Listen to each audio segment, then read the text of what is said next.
Hello, my name is Gigi and welcome to Art Talk. If this is your first time here, this is a place where you and me will talk about art career, and everything related to art really, and art lifestyle as well. And this is actually the first time I'm recording myself while I'm speaking, and it feels weird. It feels very weird. I'm trying to look at the camera, not at myself while it's recording. It's very weird. But hopefully it will make of a better video. I'll see if this format goes well, and if it does, I'll keep doing it. But consider this a test. I know this doesn't look very professional. I don't have the best recording devices. The filming is just really my phone's camera, and the lighting is okay, hopefully. But again, this is just a test. So if it works out, I'll keep doing it, and I'll keep upgrading my stuff until it looks way better. So yeah, I know that I said that this is a channel about art and art career, but specifically today's episode might be worth for you, even if you are not an artist or if you're not pursuing an art career. And the reason being is that we are going to talk about a topic that, well, it affects everybody really from time to time. And I actually decided to talk about this today because it's something that has been looming over my personal life for quite some time now. And sometimes I didn't even notice that I was self-sabotaging. I was confident that I was following my own path. I thought that I knew exactly what steps I was taking, but most of the time I was holding myself back immensely. And once I realized this, it was too far to change the past, which is not something that I should focus on. Honestly, the past is the past, but it did cause a lot of trouble. Sometimes I did notice it, but most of the times really I was not aware that I was self-sabotaging myself. But if you clicked on this video, chances are you know that you self-sabotage yourself from time to time, because the title and the thumbnail are, well, me trying to convince you that I have some kind of technique or solution for that. But just in case you don't know that you self-sabotage yourself, there's lots of ways that you could tell this. And one of the main reasons to do this is to notice if you feel negative feelings of fear, anxiety, and repulsion when you try out things that you really want to. And this happens a lot when you are trying new projects, things that you are not familiar with, which is natural. You don't know the different troubles, the different challenges that you're going to find once you decide to try new things out. So it's to be expected, but at the same time, it's not something that you should take lightly and just accept.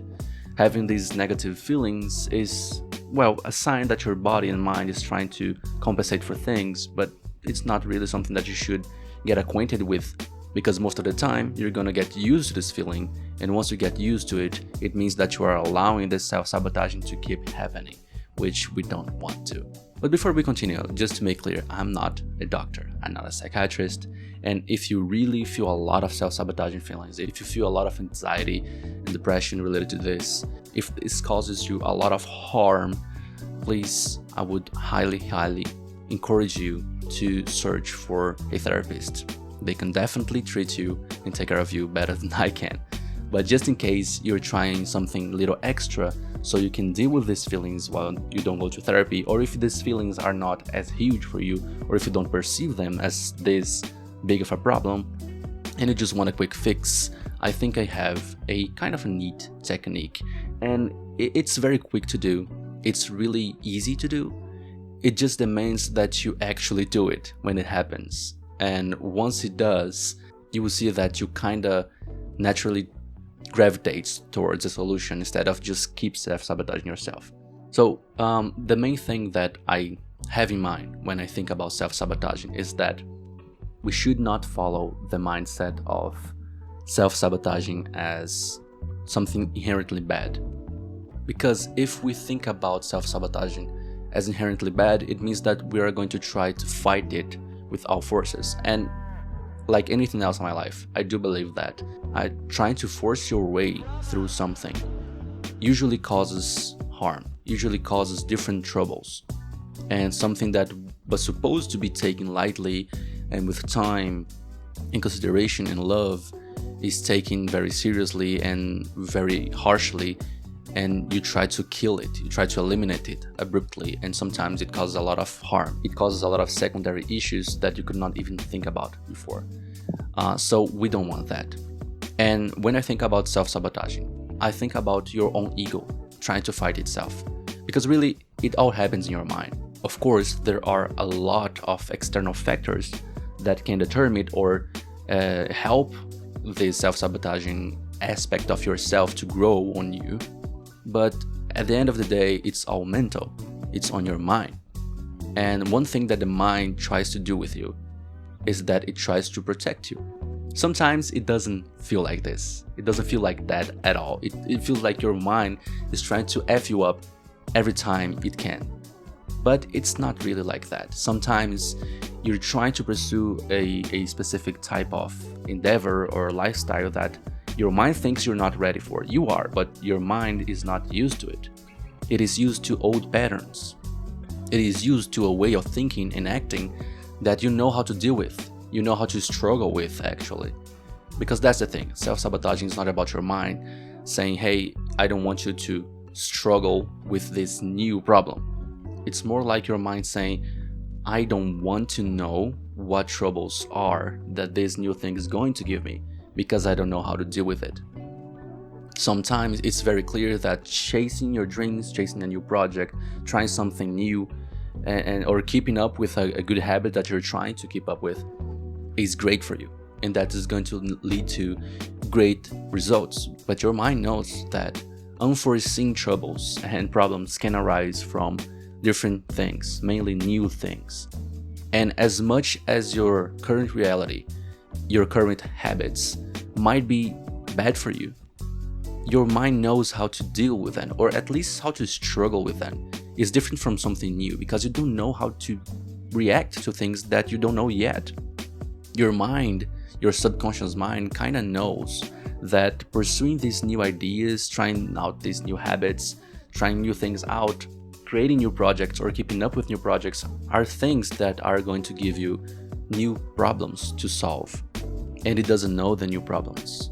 So it kind of feels for some time when you're dealing with self-sabotaging feelings that it's better to deal with the things that you already know than to face the unknown. And this is biological in a way. Your brain is wired to protect you, and the unknown is perceived for most of us as something dangerous, really. But why shouldn't you listen to it? If this is something wired to our brains, if this is something biological, why would you not respect biology? Well, main reasons is because the world has changed, life has changed. Modern society is very different from our early societies. So the things that we perceive as fears and that give us a lot of anxiety, they are not as dangerous as we think they are or as we perceive them to be.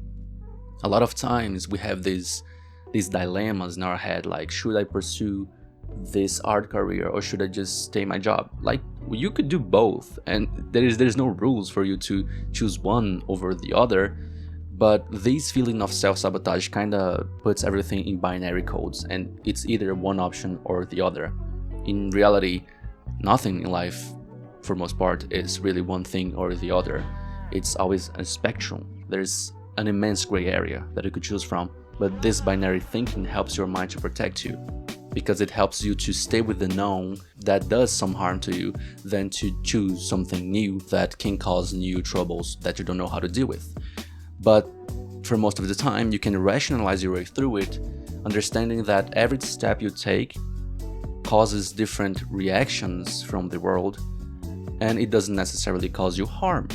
It can cause new problems, and you will have to learn how to deal with them, but at the same time, you're going to be exploring yourself, and in the act of doing something that you really want to do, it's going to be lighter, it's going to be easier to deal with these things, and you will understand how to deal with them with time. So once you understand that there is no real end of the world if you choose to keep up with a new project or a new habit, once you understand that you can push through these feelings, not with force, but lightly, then it becomes easier to do the technique that finally I'm going to share with you all. So before I tell you all what this technique even is, once again, I'm not a psychiatrist. And if you really have trouble with this kind of things, I highly advise you to get a therapist. But the thing that helped me the most was to use this idea of projection. And I don't even recall exactly where or when I found out about this, if most of it came from me or if I read this somewhere, but I tried out a lot of different things because, again, this feeling of self-sabotaging was something that really caused a lot of trouble in my personal life, mainly my artistic life, and for most of it, I didn't even notice. But once I did, it became very clear that it was something that I should treat, that I should take care of. And the method that helped me the most was appealing to my sense of compassion. This projection technique involves you putting yourself in somebody else's shoes, but kinda in a reverse way. Every time you talk to yourself, when you talk yourself out of things that you really want to do and that you know that are positive for you. So when you try a new habit or when you start a new project and these ideas of fear, anxiety, and self-sabotage come to you when it feels like you're not enough, try to imagine how you're talking to yourself. First of all, that's the first part. Just understand how you are talking to yourself, the inner talks that you are doing. In this moment, you're telling yourself, this is not good for you, or you're not ready yet, or you don't have what it takes. This kind of example phrases are just some of the various ones that you will encounter when you're talking to yourself in these moments of feeling self-sabotage. And once you understand what type of discourse you're using to talk to yourself, try to imagine how this would feel if it was not you talking to yourself. Try to imagine how it would feel if somebody that you really love, maybe the person that you love the most, what if they were the ones saying, I'm not good enough, I don't have what it takes, I'm not ready yet, this will not work, this is not for me. Even if you don't believe they are talented enough to do what they want to do, I can guarantee that for most of you, if it's something that is obviously a passion or something that is obviously good for them, you would encourage them to try and to do it anyways. You would probably not tell them, yeah, you really should not do this, or yeah, you're really not talented, don't try it at all. You would probably be very supportive. And even if you were to tell them not to do it, not to try it, it would probably be from a place of love and trying to protect them. But as we talked about it before, there is no such thing to be really afraid of because it's trial and error. You're not going to die if you try something new, a new habit that you know is going to be good for you. So this is out of question. The only possibilities that we have now are either you support them or you disencourage them. You tell them not to do it. Imagine you telling them these two different things. Imagine you telling them that they should not do it, that they should not be encouraged, that they don't have what it takes, and see how you react emotionally to it. Just perceive how this moves you and how it makes you feel. And then, once it's done, once you understand how it makes you feel, try to think the opposite way. Try to think about you giving them grace and telling them that they can do it and they can try. And even if they are not skilled enough, they will become in the process, that you believe in them. And see how this moves you, how this makes you feel. Once you have these two feelings being down, you can compare them. For me, at least, the feeling of imagining myself not encouraging someone that I really love to do something they really want or that I know is going to be very good for them made me feel awful. I would never do this in real life. Most of us would never. And at the same time, I realized that the way that I would speak to them positively is a way that I never did to me. I never talked to myself priorly in this positive manner because I didn't believe that I was to be taken seriously as other people in my life that I love are taken seriously. I was not loving myself the same way that I love them. And at the same time, I didn't understand that. So I was self-sabotaging myself every time that I was restraining myself from doing great things. But I didn't know that. Once you realize that, everything kind of changes because now you can understand that you can talk to yourself the same way that you would do to someone you really love. So you're projecting the feeling of self-sabotage to cut the self and just sabotage someone else. You project an idea, an abstract idea of you sabotaging someone you really love, which you would probably never do if you really love them. And once you compare these feelings and get back to your reality and to what you are doing now, what you want to do now, then it becomes clear that your mind is playing tricks on you. And then it becomes easier to understand why it's trying to do this and how easily you can get out of this. How easily you can ignore these commentaries of you self-sabotaging yourself. How easily you can just pass through them, not fighting, not like I'm not gonna listen to it, but understanding it, knowing that it comes from a place of genuine care of you, from yourself, but with the wrong ideas in mind. But now that you know better, you can actually apply what you would do to someone else to yourself. And then this idea of sabotaging someone else, which you would never do, transforms itself into you would never sabotage yourself. Every time you feel like you are not ready enough to keep working on a project or to start a new project, to keep working on a habit or start a new habit, try to feel like how it would sound like, how it would look like if you were trying to sabotage someone else. If you were telling the things that you tell yourself to other people. And then it becomes easier to just work on yourself and actually do things that you know are great for you. And this is really the first step. You still have to work on different things. You will have to adapt yourself to a new lifestyle, to a new habit, and it does take time and effort. But if pushing through with force and hate through these initial feelings of self-sabotaging would be harmful to you and probably cause more trouble later on, this different idea of embracing it and letting it go is way better. Because then, once you actually start doing the thing, just seconds after it, at the most minutes, you're going to feel a very natural feeling of completude, of fulfillment. You're going to feel like you're doing the right thing and that you overcame something great. It does feel like a struggle to even start doing things, but once you actually apply this projection technique, it becomes easier and easier and easier until the moment you don't need to do it anymore, because it feels so natural to you that it becomes embedded to you. You are now the same person that you pretend to be, this person that is very courageous about new things and new habits. And this does not only improve your relationship with a specific thing that you're trying to do now or keep doing now, but with most things in life. Because once you remove this blockage from one specific habit or project, then you can remove it from all types of things.